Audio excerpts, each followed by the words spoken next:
We've been in the subject, the series, The Glory of the Lord, and we've been on a bit of a journey, I think. And I made the comment that the revelation, the revealing of the glory of the Lord is progressive and present. And what I mean by that is that it's ongoing, it's progressive, but as the things that we looked at, there was always something going on that it seems like God reacted to in the present to reveal the glory of the Lord. But it was never a full revelation at any one time. It was ongoing and progressive. We've talked about things like from the hand to the face, which is my way of saying that the glory of the Lord was revealed in the things that he did. The hand of God is usually a reference to what he does, to his face, seeking him, wanting to know him, getting by all the miracles and all that stuff and just going for the face. From the veil to the possession, we talked about Moses and having the veil and the whole thing, but he gets to the point where he doesn't wear the veil with God when they're meeting, and his cry is to be possessed, every part of him, everything about himself, which is far beyond having a relationship. And talking about moving from Moses to Jesus, so to speak. In other words, all the things that we're talking about in the Old Testament have been geared around Exodus and Moses and all of that. But the progressive revelation is ultimately to Jesus. We beheld his glory. Just to kind of pull us together, a quick review of the revelation, so to speak, in Scripture and on earth. When I say in Scripture on earth, it seems, well, of course it's on earth. Where else would it be? We said immediately in the very beginning that the glory that we're referring to did not originate on earth. It's the glory of eternity. And that's before creation, before time, before anything. But our revelation that we've received on earth, our first appearance was in the eternal glory of God, starts to reveal himself in the wilderness to Moses and Israel.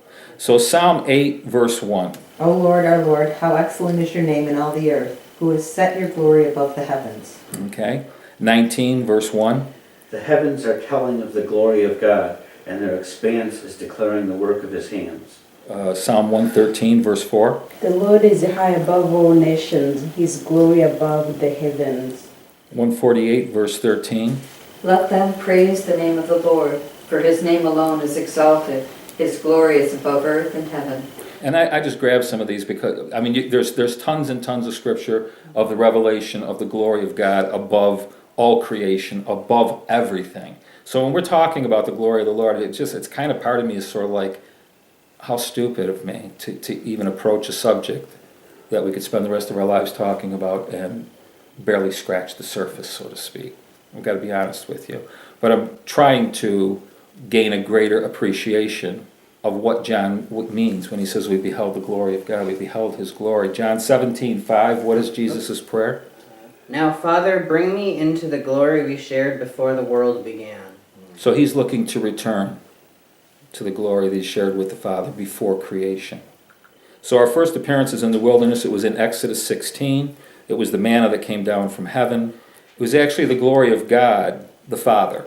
You know how Jesus says, how do we pray? Our Father who art in heaven, give us this day our daily bread. Jesus in John 6, when he talks about being the bread of heaven that comes down, he made it clear. He said, Moses didn't give you the bread. My Father gave you this bread. For God so loved the world that he sent his Son. So this initial revelation, a manifestation of the Father, when Paul writes about in Philippians 2, when he writes about the exaltation of Christ, that ultimately every knee shall bow and every tongue confess in heaven and on earth and under the earth that Jesus Christ is Lord, the last bit says to the glory of God the Father. He recognizes that God the Father, what he did in sending his Son. So in Exodus 16, I'm saying the first appearance is God is our Father. My kids are hungry. They're moaning, they're complaining, but my kids are hungry and they're needy.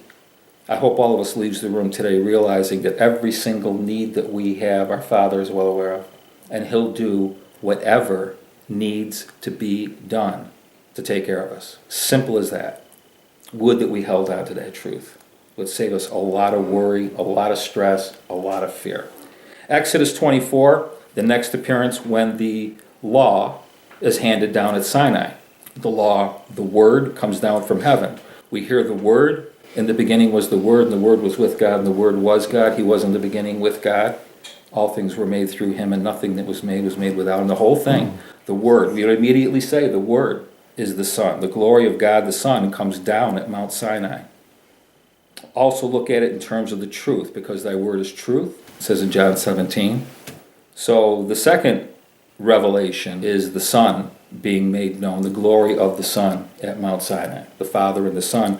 We get to the third one in Exodus 34, and it's the glory of God, the revelation, and the indwelling Spirit. I mean, this is what it was about with Moses in Exodus 34. When he's crying out to be possessed, show me your glory and possess me.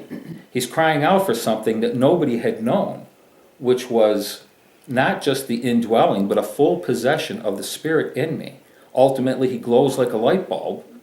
We talked, this was last week, because he is fully not enveloped around him, but in him. To the point where we were saying last week, this shining, we say, oh, he was shining like, like a light bulb. No, it wasn't like that at all. He was shining, but the Hebrew word talks about shooting out rays to the point where they were afraid and backed off. It's very similar to the language that's used at Mount Sinai. They see the lightning, and they freak out a bit. They don't want to get too close to that thing. That's lightning. You know what happens when lightning hits you? So when Moses comes down from the mountain, and he's shining from being in the presence of God without a veil, and God has answered his prayer. He's done more than show him his glory. He's filled him with his glory. His face is like shooting out, almost like lightning bolts. It's very sci-fi-ish, really. I mean, it's hard to kind of picture. It was a supernatural manifestation of the glory of God filling Moses. And so we get the Father, the Son, and then we get a reference to the Spirit here, which is what Paul latches onto in 2 Corinthians 3, verses 12 through 18. All right. Therefore, since we have such a hope, we are very bold. We are not like Moses, who would put a veil over his face to prevent the Israelites from seeing the end of what was passing away. But their minds were made dull, for to this day the same veil remains when the old covenant is read. It has not been removed, because only in Christ is it taken away. Even to this day when Moses is read, a veil covers their hearts. Whenever anyone turns to the Lord, the veil is taken away. Now the Lord is the Spirit, and where the Spirit of the Lord is, there is freedom. We all who with unveiled faces contemplate the Lord's glory are being transformed into his image with ever-increasing glory, which comes from the Lord, who is the Spirit. So when Paul refers to this instance with Moses, he recognizes what's going on in terms of revelation of the Spirit. And he's presenting everything in such a way that Moses went to God with unveiled face, but to the people he veiled his face because of the shining of his face kind of thing when he spoke with them. And he uses this expression of earlier on of like reflecting in a mirror, that we look in a mirror kind of thing. But then he takes it much deeper instead of just a reflection. And I said this last week. I'm sure all of us over the years have heard somebody say to us, whether it was preached or something, well, we are a reflection. That's not true. We are much more than a reflection. We have the Spirit of God in us. We have the glory of God in us. Jesus said, I've given them my glory. That's more than a reflection. That means that there is something, someone in us all the time, the abiding presence, that goes beyond just being a reflection. We're not just looking in mirrors here. We look into the mirror, so to speak, and what happens as a result of looking into the mirror, the glory is imparted in greater measure. The Spirit is imparted in greater measure. This is the reality of what Paul's talking about. And we're not going to get into it, but you can look at, like the way James talks about looking into the Word of God as like a mirror. That when we look in the Word of God, we see ourselves, our true selves, who we really are.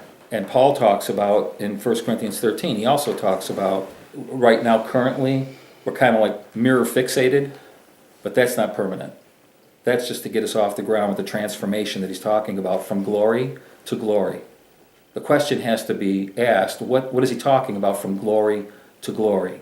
And I think he's talking about two things simultaneously, which Paul and Jesus, they all do this a lot. From glory, looking at the glory of the Lord, who's Jesus Christ, from glory to glory. And also the amount of glory that currently we possess, that is possessing us, I should say. From that amount of glory, that glass right there has so much water in it, to more glory, to more water, to more glory, to more glory. So it's from glory to glory. The thing that Paul is on about is helping us to understand this transformation process. And the way it comes, and I can't stress this enough, is not by praying. I hope you don't misunderstand what I'm saying. The transformation comes by seeing him. When John says, "Behold, what manner of love is this the Father has bestowed upon us, that we should be called the children of God. Now we are the children of God, but it has not yet been revealed what we shall be." But we know this: when we see him, not hear about him, not read the Bible, when we see him, when we actually see him, we shall be like him. In other words, the seeing him, has got to be where the transformation takes place. It saddens me when I meet with people who think that if they do a lot of right and good things, they're being transformed. Thank God we are doing good and right things. That's not the point. But transformation that takes place, the whole picture of Moses in the tabernacle with God, one-on-one, no veil, because wives don't wear veils, being in that relationship, in the presence of God, seeing him, is where the transformation takes place. That's what Paul's talking about. Now, I don't want to confuse anybody. It doesn't mean that we go into a closet someplace for 12 days. You can if you want to, and that's not a bad idea, but that's not the point. See, because when I look at you guys, you know who I see? Yeah, I see Mark and I see Phil. I see you. But you know what I really see? I hope the same thing you'd say of me, that we see Jesus Christ and we are transformed as we see Christ in each other. Because the veil's been removed. Paul makes that clear. When you've come to Christ, the veil is removed. And now we all see each other for who we are, who Christ is in us, and the transformation that's taking place.